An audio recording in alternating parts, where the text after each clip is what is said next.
આપ જોઈ રહ્યા છો સ્પાર્ક ટુડે ન્યૂઝ। રાષ્ટ્રીય હેન્ડલૂમ દિવસ નિમિત્તે વડોદરામાં ઉર્જા 2026 હસ્તકલા એક્ઝિબિશનનું આયોજન કરવામાં આવ્યું છે। 7મી અને 8મી ઓગસ્ટે લક્ષ્મીવિલાસ પેલેસમાં દેશભરના 7 નેશનલ એવોર્ડ વિજેતા સહિત 35થી વધુ કારીગરો પોતાની કળાનું પ્રદર્શન કર્યું છે।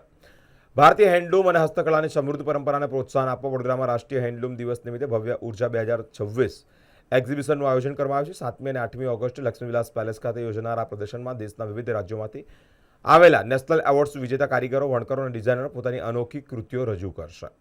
વડોદરામાં શ્રી મહારાણી ચિમનાબાઈ સ્ત્રી ઉદ્યોગાલય દ્વારા રાષ્ટ્રીય હેન્ડલૂમ દિવસ નિમિત્તે ઉર્જા 2026 નામનું 2 દિવસીય હસ્તકલા અને હેન્ડલૂમ એક્ઝિબિશન યોજાઈ રહ્યું છે। 7મી અને 8મી ઓગસ્ટ દેશભરમાંથી 7 નેશનલ એવોર્ડ વિજેતા કારીગરો પ્રથમ વખત વડોદરામાં પોતાની કળાનું પ્રદર્શન કરશે।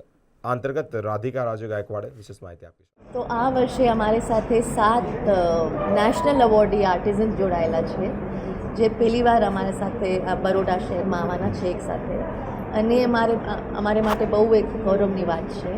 अने एक्झिबिशन 7 અને 8મી ઓગસ્ટે છે લક્ષ્મીવિલાસ પેલેસ બેન્ક્વેટ હોલમાં।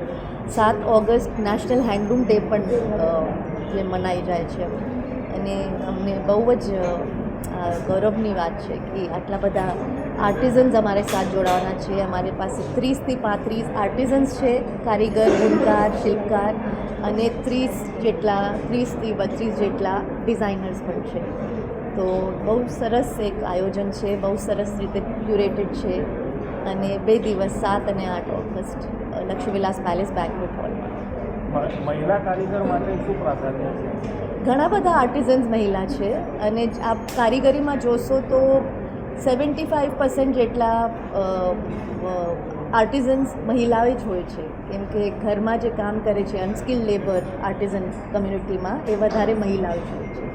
અને અમારે આ ટ્રાઇબલ મુરમુરુ કરીને છે, આસામથી આવે છે, એ બીજી વાર આવી રહ્યા છે વરસમાં અને એમને અમે સ્પેશિયલ એક એક્સેપ્શન રાખ્યું છે કે અમને ફરીથી એ બોલાવ્યું છે, કેમ કે એમનું આખું ઘર એ કમાઈથી ચાલે છે, જે આ ઉર્જામાં એ 2 દિવસમાં વ્યવસાયમાં કમાય છે।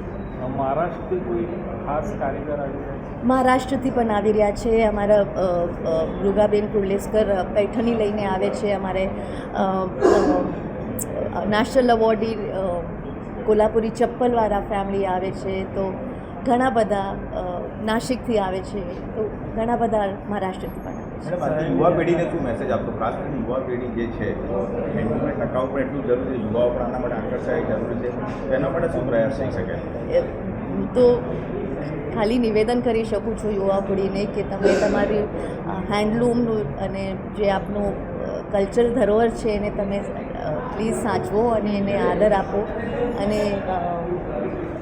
હેન્ડલૂમને સપોર્ટ કરો। અને જે આર્ટિઝન્સ છે, અમારા દેશના કારીગર, બુનકાર છે, શિલ્પકાર છે, જે સદીઓથી અમારે આ સંસ્કૃતિને જાળવીને રાખ્યું છે, એને આદર સમાન આપીને આપનો સહયોગ, આપણો નેશન બિલ્ડિંગ, આપણો ભારત દેશ જેના માટે અમે બધા એટલા સતત છીએ, એમાં આ થોડો સહયોગ પણ જરૂર આપો।